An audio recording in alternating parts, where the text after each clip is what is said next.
dan qadar. Mempercayai qadar dan qadar adalah kita harus yakin dengan sepenuh hati bahwa segala sesuatu yang terjadi pada diri kita, baik yang menyenangkan maupun yang tidak menyenangkan, adalah atas kehendak Allah Subhanahu wa taala. Sebagai orang beriman, kita harus rela menerima segala ketentuan Allah Subhanahu wa taala atas diri kita. Di dalam sebuah hadis Qudsi Allah Subhanahu wa taala berfirman, yang artinya, siapa yang tidak ridho dengan qadarku dan qadarku dan tidak sabar terhadap bencanaku yang aku timpa atasnya, maka hendaklah mencari Tuhan selain aku. Hadis riwayat Tabrani.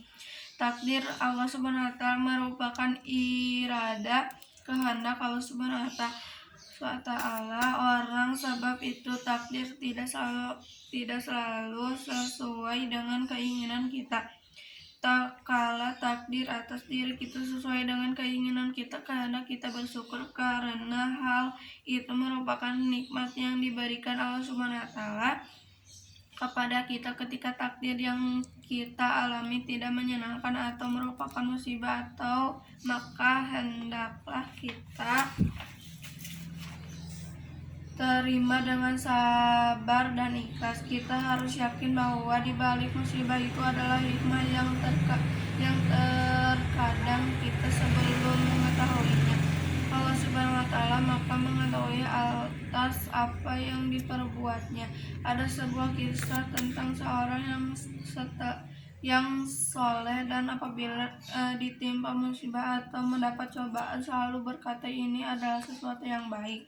Pada sesuatu malam, serigala datang memangsa ayam jagonya.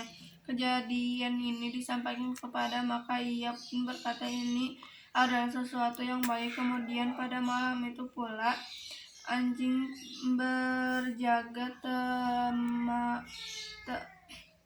ternaknya dipukul orang hingga mati. Lalu kejadian ini disampaikan kehendaknya, Allah pun berkata, ini adalah sesuatu yang baik.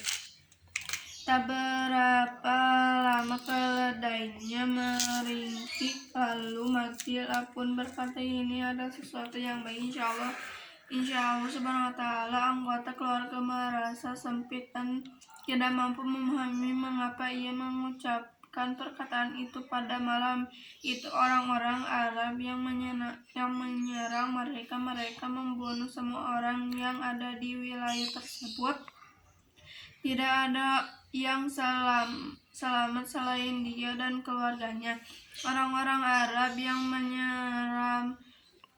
menyerang tersebut menjadikan suara ayam jago, gogongan anjing dan teriakan keledai sebagai indikasi bahwa sebuah tempat itu dihuni oleh manusia, sedangkan semua binatang miliknya telah mati. Jadi kematian semua binatang ini merupakan kebaikan dan menjadi penyebab dirinya selamat dari pembunuhan. Maka suci Allah Subhanahu wa taala yang maha mengatur dan maha bijaksana.